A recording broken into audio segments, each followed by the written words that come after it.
And like we said at the top, we got an hour with Cannell. But in today's open, I want to start with a very simple question. It's really two questions. Would you want to be a coach at the pro level? And is coaching at the pro level the same?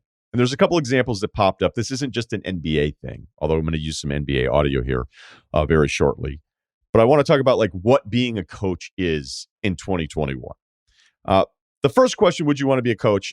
Any of us that care about this stuff, look, if somebody said tomorrow, hey, I have a plan for you to work in a front office, and I could never be a coach. I don't understand the game well enough. But if somebody were to say, hey, here's the plan, and we're going to start you on this plan, and eventually maybe you could be working, I would probably still do it because, I don't know, I just think that working this hard for a podcast versus working really hard to compete for something are two entirely different worlds. It's not going to happen. I don't worry about it anymore, right?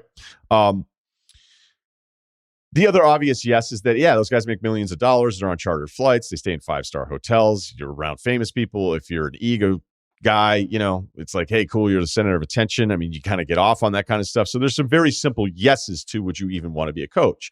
But we do know this, at the beginning of those careers, they suck. They're awful. You know, grad assistant stuff, you're not making any money. If you want to start a family, good luck with that. You're not going to save any money. You're eating ramen all the time. If you're lucky enough to even have a girlfriend that believes in you, then that's going to be strained because you're basically like you're signing up for a decade of uncertainty and volatility, and I'm going to get fired every 2 years.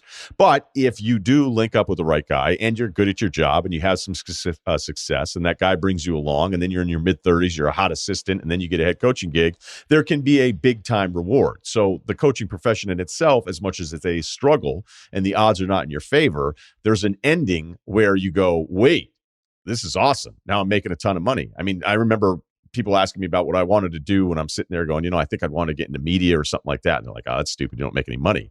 But like, yeah, but what if I'm awesome at it? Then maybe it'll work out. And the same is true for coaching.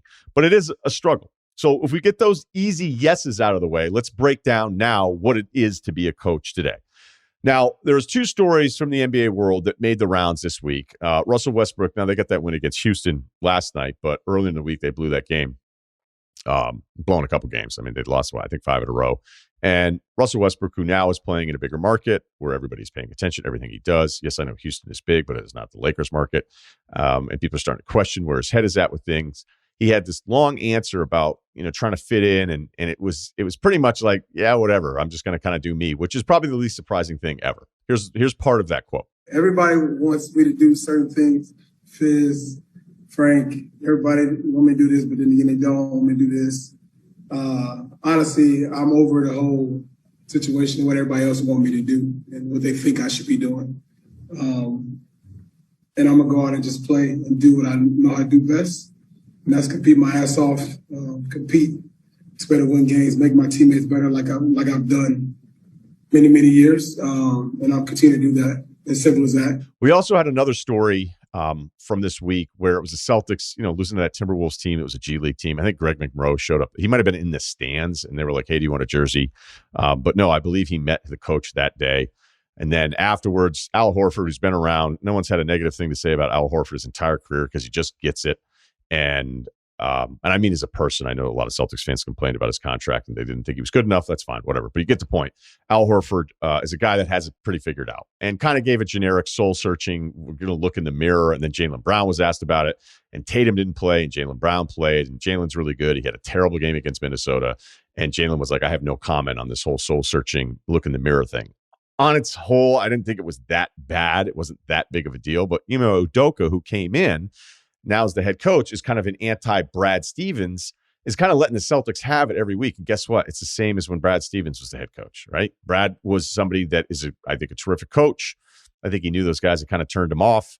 He wasn't getting through to them. Maybe he knew as a roster, you know, I'm just not sure this is the right chemistry of your guys. I think that's kind of what you have in Boston.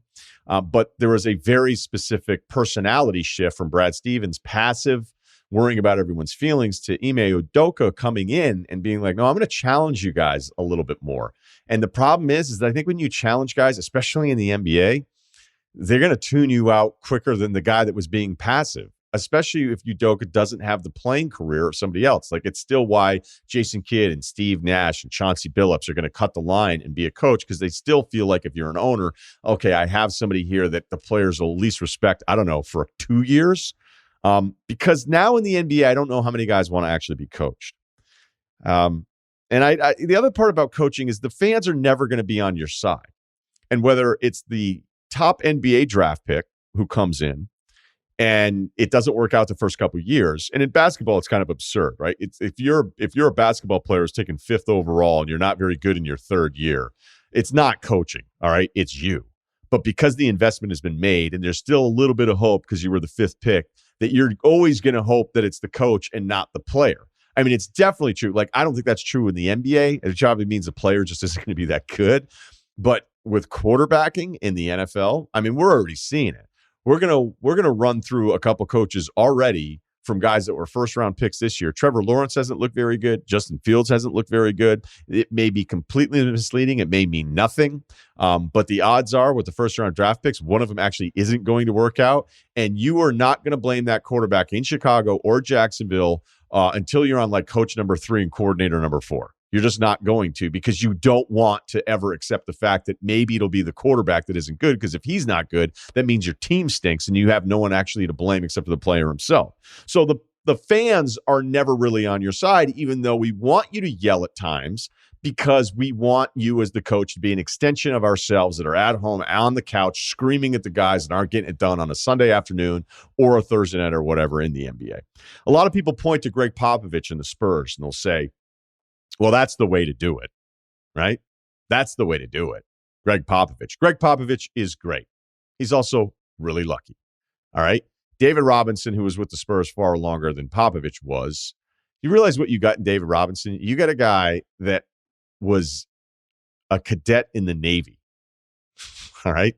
I mean, his nickname was the Admiral. I don't know what his final designation and title was, but this is somebody that signed up for military service.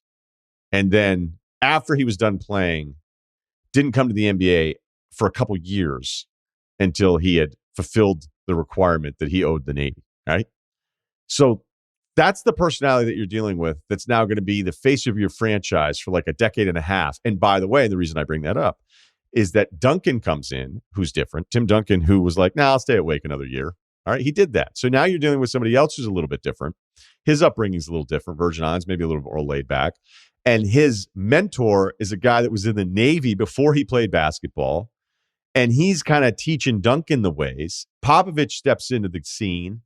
And he's got like 2 of the best guys that you could have be the leaders, because now they're setting the example for everyone else. And like, there's no bullshit. We're also talking like 20 years ago when this whole thing started.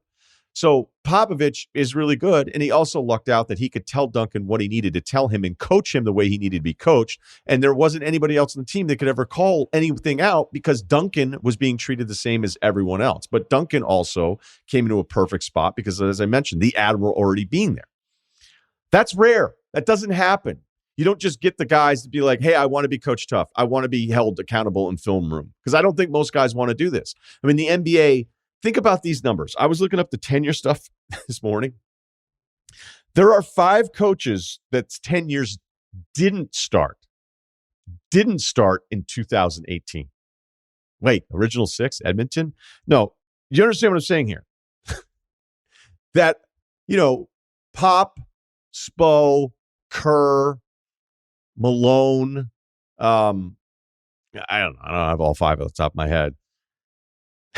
The next 25 coaches after all of those guys started their current job in 2018.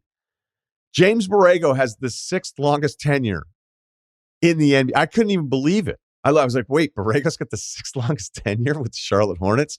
Steve Nash, who's on year number 2, is at 15th longest tenure. He's right in the middle of the pack. I think it goes this way. There are 15 coaches that are newer to their head coaching gig in the NBA than Steve Nash. And we can sit there and keep referencing the Magic Johnson thing from 40 years ago and say, it's always been like this. No, it isn't. That's what happened then. Guys do get fired. Coach of the year, as soon as you won it, almost meant you were going to be fired in 18 months. It was a really weird stretch. This is insane.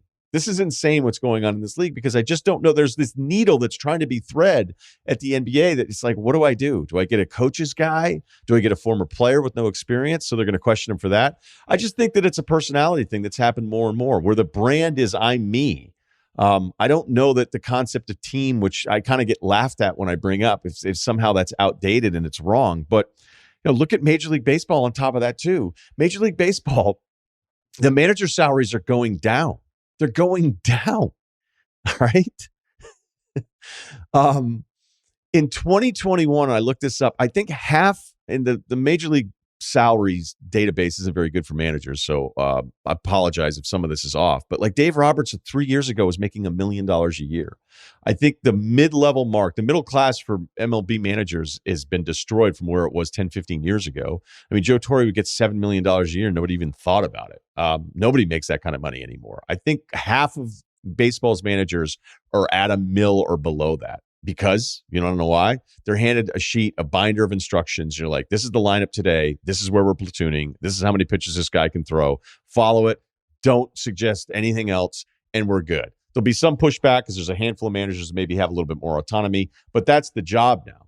So what is that? Like, that's just like basically, hey, here's a hoodie and a notebook. I mean, it really is. Anybody that covers baseball and understands this and really invests in me, like that's the entire shift. So the front office has been like, why do we need to pay this guy millions and millions of dollars to just execute whatever our game plan is? So when I think back to like, football still has a little bit of that mentality that again seems a little outdated in today's sensibilities of, hey, I kind of want you guys to be a little brainwashed, right? I want 53 guys rowing in the same direction. I don't need 53 Cerrutis asking why on fucking Tuesday when we're doing an install. All right. I need you to listen to what I'm asking you to do and then do it. Because it still, although may feel Neanderthal-ish at times, sometimes I think football coaches, if we're being honest here, are going to want a bunch of Neanderthals. Like, hey, pick up rock, put it down over there. No questions asked, because it's just a little bit easier, especially with all those different people. And I still think you have more influence on what an organization can be when you're coaching at that level. But I'd ask kind of the question this way. Like, how many guys in the league want, and I'm talking back to the NBA now, like how many guys actually want to be coached? Like, do you want to be coached? Do you want to be telling you be doing stuff wrong? I thought that Houston story that came out last year when Harden and Westbrook it was kind of the end. We knew it was coming.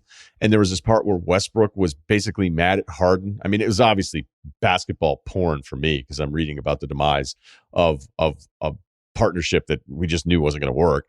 And Westbrook would be mad that Harden was late, which is great. But then I was like, well, what happened when you guys turned on the film and you see the 20 freelancing plays that Westbrook cost you points all the time, which people just apparently have been blinded and never been able to see this stuff until now that he's in a bigger market.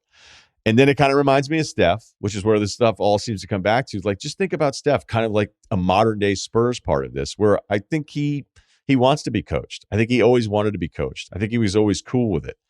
And what it really comes down to is this, is you may not like the coach. You may not respect him because he didn't play. He's not as big of a star as you. He doesn't make as much money as you.